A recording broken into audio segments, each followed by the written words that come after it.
बात करेंगे आप लोगों के सेकंड लिस्ट के बारे में। 2022 में जिन बच्चों ने नवोदय विद्यालय का पेपर दिया था उन सभी का सेकंड लिस्ट का।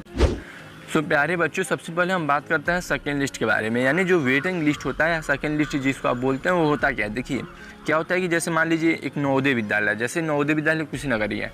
अब वहाँ पे जैसे हर साल 80 बच्चों का सिलेक्शन होता है, तो मान लीजिए जैसे एज़ यूजुअल 80 बच्चों का वहाँ पे सिलेक्शन हुआ, तो 80 बच्चों का जो लिस्ट आता है उन सभी बच्चों को टाइम दिया जाता है कि आप लोगों को मान लीजिए 1 महीने का लगभग टाइम दिया जाएगा कि 1 महीने के बीच में सभी बच्चों को अपना डॉक्यूमेंट वेरिफिकेशन कराना है, अपना मेडिकल वगैरह करा करके, और इवन स्कूल वगैरह में भी जो बच्चे होते हैं वो जो सेलेक्ट होकर के जाते हैं तो उन लोगों का इंटरव्यू लिया जाता है। मतलब बेसिकली पूछा जाता है कि वो कहाँ से प्रिपरेशन किए हैं, किसी स्कूल से फॉर्म भरे थे, और उनसे कुछ बेसिक से सवाल वगैरह पूछे जाते हैं कि हाँ मतलब ऐसा तो नहीं है कि फ्रॉड वगैरह करके समथिंग।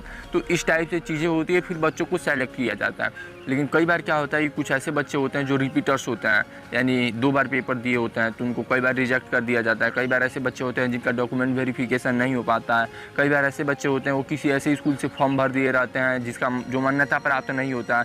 तो ऐसे बहुत सारे कंडीशंस में बच्चों को मतलब नवोदय विद्यालय समिति के द्वारा मतलब डिस्क्वालीफाई कर दिया जाता है कि अब भले ही सेलेक्ट हो गए हो लेकिन आप मतलब डॉक्यूमेंट वेरिफिकेशन वगैरह में कैपेबल नहीं हो, तो आपको नवोदय विद्यालय में नहीं लिया जाएगा।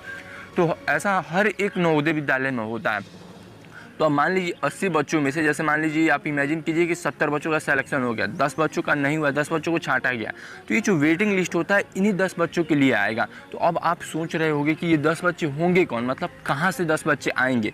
तो नवोदय विद्यालय जब अपना लिस्ट जारी करता है, जब मतलब सिलेक्शन लिस्ट बनाता है, तो उस समय 80 बच्चों का तो बनाया ही जाता है, साथ ही साथ 81, 82, 83 ऐसे करके और भी बच्चों का बनाया जाता है। यानी लगभग मान लीजिए लगभग 100-200 तक रैंक पहले से ही डिसाइड करके बना लिया जाता है कि इनफैक्ट मान लीजिए कि 80 बच्चे, टॉप के जो 80 बच्चे हैं ये सेलेक्ट हो गए, लेकिन इनमें से कुछ बच्चे नहीं हो पा रहे हैं, डॉक्यूमेंट वेरिफिकेशन में नहीं हो पा रहे हैं, किसी वजह से ये होम सिकनेस वगैरह की वजह से भी कई बच्चे नवोदय विद्यालय में एडमिशन नहीं लेते हैं। तो इस कंडीशन में भी मतलब जैसे जो नीचे के बच्चे रहते हैं, यानी जो 81, 82, 83 नंबर पे बच्चे होते हैं, इनको प्रीफर किया जाता है वेटिंग लिस्ट में। तो अब मान लीजिए ऐसा तो है नहीं कि नवोदय विद्यालय अपना पहला ही पूरा लिस्ट जारी कर दिया है कि आपको पता चल जाएगा कि हाँ कि अगर किसी बच्चे का नहीं हुआ तो 81 नंबर पे मैं ही हूँ तो मेरा हो जाएगा। ऐसा भी नहीं करता है नवोदय विद्यालय, यानी आपको वेट करना होता है। तो ये मैंने आपको क्राइटेरिया बता दिया कि इस टाइप से करके नवोदय विद्यालय अपना सेकंड लिस्ट जारी करता है।